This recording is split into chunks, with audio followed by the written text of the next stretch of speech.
All right, the next thing I'm gonna do is show you how we do the interior of a home, and I'm not gonna leave this thing running during the entire home portion, but what I am gonna do is I'm gonna show you some very specific things that I look for. And the first thing is when I come in the front door. I always enter by the front door, and when I do, I immediately turn to my left, and I stay to the left in every room that I go into. So I come in, I stay left, and I just work my way around the entire first floor. And then I go to the second floor next. Some people do it the opposite way. Hey, however you choose to do it, make sure you establish a routine and stick to that routine. So without any further ado, the first thing I'm gonna do is show you how to test an outlet. All right, this appears to be a normal outlet. I do not think it's connected to a GFCI outlet. Now, what I have here is an outlet tester. This particular one is made by Klein. It's extremely inexpensive. It's, I think, about $7. And if you get them at Home Depot and you break it, Home Depot has a pretty generous return policy. So what I'm gonna do is stick in the outlet. I'm gonna make sure these two lights light up. That means it's wired correctly. And I know that because you have this little key right here on top of it. And you can see the bottom one says correct if the two orange lights are lit up. So you always wanna check for that. Typically, this one here is in the living room. Typically, living room, and bedroom GFCIs are not, or outlets are not GFCI protected. But if I wanted to see if it was GFCI protected, I could push this button on top, and if you push it and that red light comes on, it means it is not GFCI protected. So I test both to make sure they both light up and they're both wired correctly. I also want to make sure that outlet doesn't move a great deal because the National Electrical Code says that these things should be, they should be secure. So you don't want to have a lot of movement in your outlet back and forth, or when you pull the plug out, the outlet shouldn't come with it. Now I'm also checking every window. So I'm going to come up here and make sure the locking mechanism actually keeps it locked. I'm going to make sure that it opens easily and that it re-secures once it's closed. I'm going to do that in every window in the home. All right, the second tool you have to have that is of vital importance to inspect any home is this flashlight right here. And there's really only about two tools that I have to do a pretty decent inspection, and that's this and my outlet tester. Of course, I have a lot more tools than that because I use more, but these are the most commonly used. Now, one of the things I use this for is these AC vents right here. Listen, when you come to an AC register, a lot of times what you'll see is mold or mildew around the outside because that metal register gets so cold it drops below the dew point and causes condensation to collect, which eventually turns into mold.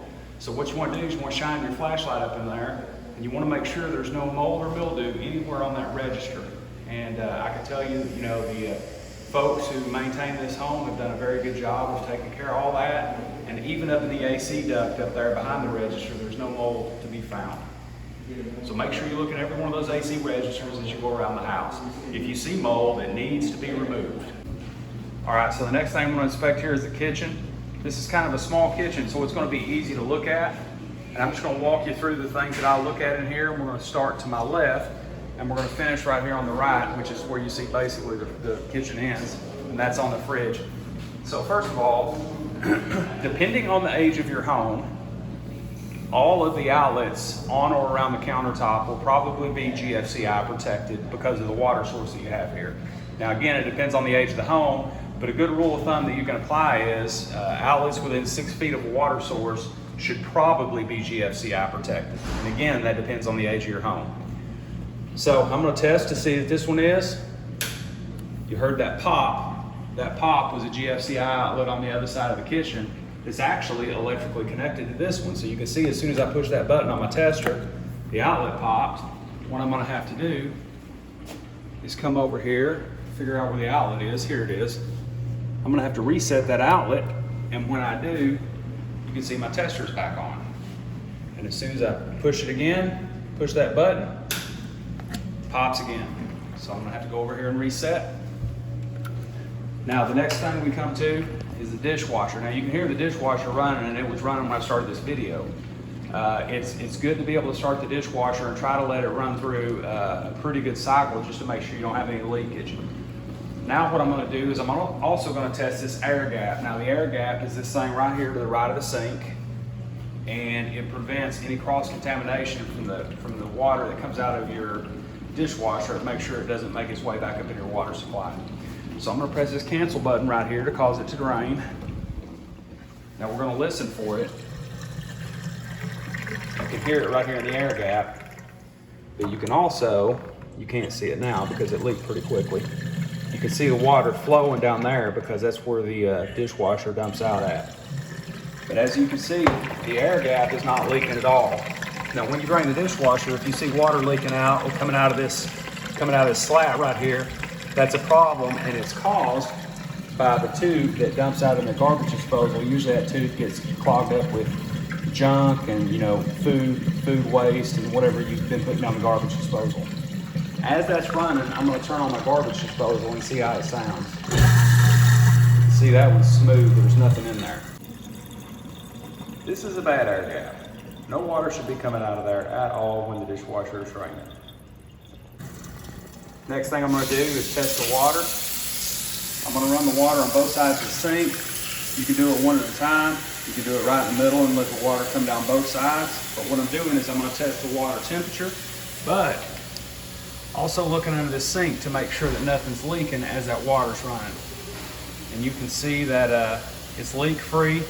Some of that water you see popping over the top is actually coming from the faucet. It's not a leak. So there are no leaks underneath this sink. Everything's been taken care of good underneath there. Now, a word about hot water. Water coming out of your tap should be less than 125 degrees. If I put my hand under a water faucet and I can hold it there for 3 seconds, that's definitely less than 120 degrees. This water right here is probably about 115. And if I take my gun and I shoot it, this is my infrared thermometer, it's 117, 118. So it's pretty close, just guessing there.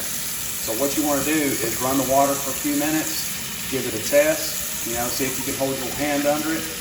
Now, this is not the best way of doing it. If you have an infrared thermometer like I just showed you, fine. Something else you can use is actually a meat thermometer. You've seen this right here. Right, just pull that out. You can actually put a meat thermometer under that, and it'll also give you a reading very close to what I have with the infrared thermometer. So you can do that either way if you don't want to use your hand. Listen, rule of thumb on this is if you ever turn the water on and there's a ton of steam coming out, avoid that because it's very likely over 130 degrees, and anything over 125 is a scald hazard, so be very cautious here. All right, next thing I'm going to test is the stove. I'm going to turn all the burners on, make sure they get hot. While I'm doing that, I'm turning on the exhaust fan, make sure that runs. I'm turning the range light on and off, turning the oven light on and off. Can't see it, but I just checked it, it's good. Now I'm just holding my hand over the burners to make sure they came on. They all did. Now I'm going to turn them off. I'm listening for that clean snap of those knobs to make sure that I remember to turn them off. All right, so I'm going to go around now. I'm going to test all these other outlets to make sure all of these GFCIs trip, because I know for a fact just by looking that all of these are GFCI outlets. So I'm going to test all those. Then I'm going to take a look at the inside of the fridge, make sure the seals on the fridge are clean, make sure the freezer and the fridge don't have any smells inside, and then I'll move on to something else. I exit the kitchen, and the next thing on my left is the stairwell going up to the second floor. Now again, I want to do the entire first floor before I go to the second, so I'm going to bypass that for right now.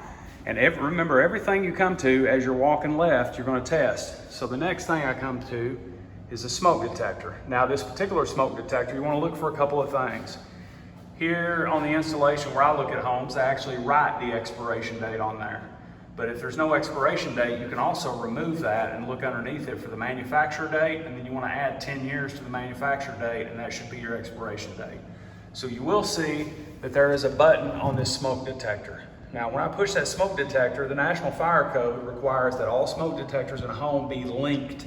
So when I push that smoke detector button, all of the ones upstairs should go off because there should be one in each room based on how these bedrooms upstairs are laid out. So here we go, let's give it a shot, see if you can hear this.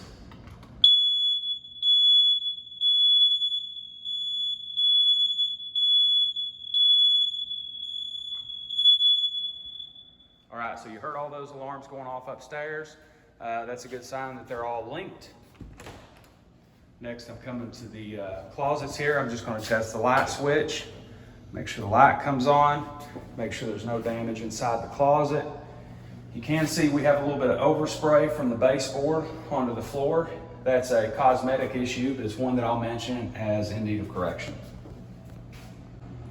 All right, now the next thing I'm gonna come to here is gonna be the laundry room. Now in this particular home, again, turning left, in this particular home, you're going to see an air handler.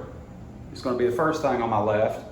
And then you're gonna see a water heater. All right, now in these homes, we have solar water heating systems. So you're gonna see two lines. One is coming from the solar panel. The bottom is going to the solar panel. And the water is driven upwards by this pump right here, which we often call a taco pump because that's one of the brands of pumps that they use. It's actually called Taco, T-A-C-O. The water comes in. If the water's too hot for the panels, we have a cold water mixing valve that mixes a little cold water into it. So I'll get into water heater inspection in a minute, but first we're going to take a look at the air handler and we're going to see how this works and I'm going to show you how to check it. Now the first thing is, here's your line set, and if you remember on the outside I showed you the line set at the condenser. This is that same line set. So again, the liquid line is going to be a little warm, the suction line is going to be a little cool. That's all correct. Now, inside of this air handler, you have what's called an A coil. And it's basically this A-shaped coil. It has all these little cooling fins on it, just like the condenser does. Refrigerant runs through that, air blows across it, and as the warm air blows across it from the house, that A coil captures all of that warm air, and the air that comes out the top, because you're blowing it across something cold, is cool air. So of course, that cool air goes through that plenum up there and goes into the ductwork all over the house and blows out your AC registers, just like that. So the first thing we're going to do is go down here and we're going to make sure that our filter has been replaced. And as you can see, this one was replaced by a maintenance technician on the 5th of November. So this is in good shape. A note about these filters, usually that metal mesh goes toward the coil. And if you're confused by that, there's usually an arrow somewhere that shows you the direction of the airflow. All right, so the next thing I'm gonna do is I'm gonna pause my video and I'm gonna take a picture of the bottom of that A coil and include a picture of it here so that you can see what the bottom of an A coil looks like, and this one will be clean.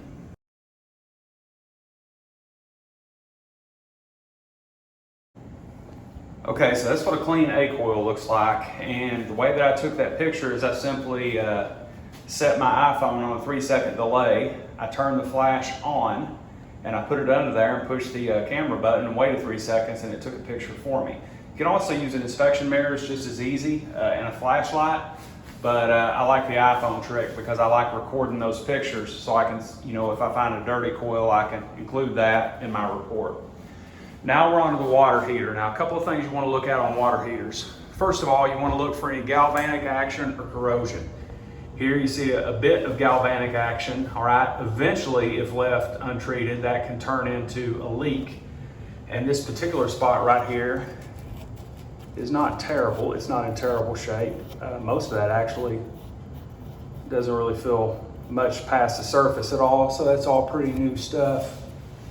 You have here a temperature gauge. Tells you what the temperature is on that line. Listen, temperature gauges, use those for reference only because temperature gauges, like any other gauge, require calibration periodically. These do not get calibrated because they're for reference only. So if you want to know what your water temp is in the house, you always have to check at the fixture. Rule of thumb is check at the closest fixture to the water heater because it'll be the hottest. Personally, I always check at the kitchen sink. The layout of these houses, the kitchen sink usually is the closest, but not always. But I do, as a rule, tend to check the temperature at the sink. So you can see that water temp is reading, looks like it's reading about 103, but you and I both know the temp's actually 117. So again, these gauges are for reference only. Now on the other side, we see a bit more corrosion on that one, and you can even see signs of a previous leak here. So it was probably a plumbing leak up here somewhere. Somebody came in and repaired it. They just didn't remove this leftover rust stain, and that happens from time to time. Now the water heater itself looks pretty new. If we could find the data label on this thing somewhere, we could tell exactly how new it was. but it looks pretty new. And of course, we don't see any water leakage anywhere. The water heater is plumbed correctly, so that's all in good shape. Now, next thing, we come to more outlets. We're going to test those. This one here has a GFCI outlet close to the deep sink. That's not required for this year of home, but the company that maintains these homes did include that because it is a safety issue that, you know, they felt like they wanted to go ahead and do for the residents. So we have the deep sink right here. I'm going to turn that deep sink on. We'll let it run, make sure we don't have any leaks from that trap below. We do not. I'm going to come over here and make sure we don't have a lot of leaks in the washer hookup. And we're going to check inside the dryer vent, make sure the dryer vent's cleaned out. We have a little piece of yarn or something right there, but otherwise it looks pretty clean. And then the next thing we come to is the door going to the garage. Now, this door is often called a fire door because it's fire rated, all right? You'll know it's a fire door when you look and see this data plate. Now, unfortunately, somebody has painted over this data plate. They've actually masking taped over it and then painted it, but I can't get that masking tape off, so I won't try. That data plate tells you it's a fire rated door, but usually they're pretty solid too. So usually if you knock on it, you can tell it's a solid door, and it's rated for 1 hour. I believe it's 1 hour on the door, could be a half an hour. It's rated to withstand fire for a prolonged period of time. Now, because it's on the outside going to the garage, it needs to be able to withstand carbon monoxide as well. So around the interior of this fire door, you should see a gasket going all the way around so that when this door closes, it seals. Now, the fire door also has to be self-closing. So when I let go of the fire door, you're gonna see it do this. I'm gonna just pull on it to make sure that it secures, and it does, so that's good. Now, I usually include the garage as part of the exterior inspection, but a couple of things you wanna look for. First of all, you wanna test to ensure that the outlets are GFCI protected, which these are. You wanna make sure that if you have an electrical garage door opener, which this is mechanical, you want to make sure that down here on the bottom of the rails, there's a photoelectric eye. It's a sensor. It should only be 6 inches above the ground there, and that's actually manufacturer specifications. But since this doesn't have them, we'll move on. Now, the last thing I'll check is the fuse panel, and any fuse panel that you check in any home, whether inside or outside, you always want to check it to make sure that it's not energized. You do that by tapping it with the back of your hand. It's good. The idea of the back of your hand is that when your muscles contract after hitting that electrical current, they'll contract, but it'll also pull it away from the panel. Now I'm going to open this up. You can see because of the year of this home, it was not required to have AFCI breakers, so these are all just plain breakers. This is a square D box, and it's also square D breakers. You always want to make sure that the breakers are from the company that manufactured the box. We know it's a square D box because it says square D. We know the breakers are square D breakers because they have the square D logo on all of them. You also want to make sure that all of these spots that don't have a breaker have a plug. If there's a plug missing, that needs to be corrected immediately. All right, again, going left and staying left brings me to the downstairs or guest bathroom. Now, the first thing I'm gonna do is I'm gonna go over here and, oh, look at that. We got another GFCI outlet, so I'm gonna test it. It works. Now, a note on these GFCI outlets, if it has buttons, the appropriate way to test it is by pushing the push to test button. Now, if you have an outlet that's linked to this but doesn't have outlets on it, then the correct way to test that outlet would be with that handy GFCI tester like I showed you earlier, this right here. If this didn't have any buttons on it, what I would do is plug it in, push that button, and you would hear an outlet trip somewhere else, all right? Now what I'm gonna do now is I'm gonna test this sink to make sure that there are no leaks under the sink. Now, one thing that we do here where I work is we also test the sink overflow, because you can see in the mirror, we have a sink overflow right here. We wanna make sure that if conditions are right for that sink to be filled up, that overflow doesn't leak. Now while that sink is filling up, I'm gonna take a look at the toilet over here. All right, now you can see that somebody, anywhere you see this little tape at, that just means that somebody else who inspected before me saw something that needed to be cleaned a little bit better, and they put a piece of tape there to help the cleaners to locate it. So, toilet. You want a fresh bead of caulk on there. Shouldn't be any cracking or anything around it. As described in the previous video, there should be about a 1-inch gap at the back of that caulk. So if the wax ring at the base of your toilet ever leaks, that water will come out the back and you'll see it immediately. This one doesn't have that, so that's a condition that I'll mention to the maintenance team, and they can correct that at a later date. So I want to flush it. First of all, I want to come up here and grab the tank, and I want to move it left to right, not front to back, left to right. See if it moves. It does not move. Then I want to take my right leg, put it on the side of the bowl, and see if I can make the bowl move. The bowl does not move, so both the tank and the bowl are securely fastened. Last thing I want to do is flush it. And I don't know if you heard it or not, but when I flushed it, the flow rate of the water didn't really change much, so we know we got adequate water pressure as well. Now this is almost filled up. I'm going to stop it right there. What I'm going to do is I'm just going to splash some of that water up in there. Just kind of guide it into that overflow. While I'm doing that, I'm going to let the water drain. Let's see if we can make it leak. All right, now, as you can see down here, we have no leaks, no water dripping anywhere. So that's good. The maintenance folks have done a good job here. The sink doesn't leak and the overflow doesn't leak. All right, so that's brought us back to the front door where we started out at. So now I've completed the entire first floor. What I'm going to do is I'm going to go to the second floor.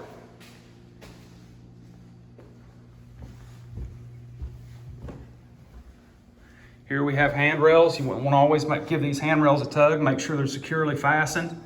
The handrail also shouldn't end in a straight line. It should return to the wall. A handrail that ends in a straight line like that is actually a trip hazard because your clothing can get snagged on that. Here, because this ends at the wall, it's a little bit more difficult for that to happen. So these are actually safe handrails, and this is the way you want to see it done. This is a pro level job right here. As I go up, I'm going to check this AC intake and make sure it's clean. It is. They've done a good job with that. You can see all this carpet is actually a pretty new installation. And again, I just came to the top of the stairs, which means I'm going to turn left and stay left. Okay, at each door that I come to, I'm going to securely grab the knob and just give it a gentle tug and make sure it's secured in the plate, in the latch plate there. This one is. I'm going to turn on the light, make sure it works in the closet. This one does. Make sure there's no boogeyman hiding in here. The carpet's all in really good shape. Turn the light off, close that door, move on. Now the next thing I come to is the first bedroom. You can see in this bedroom we have a ceiling fan light combo. So I'm going to turn on both. Make sure that they both operate.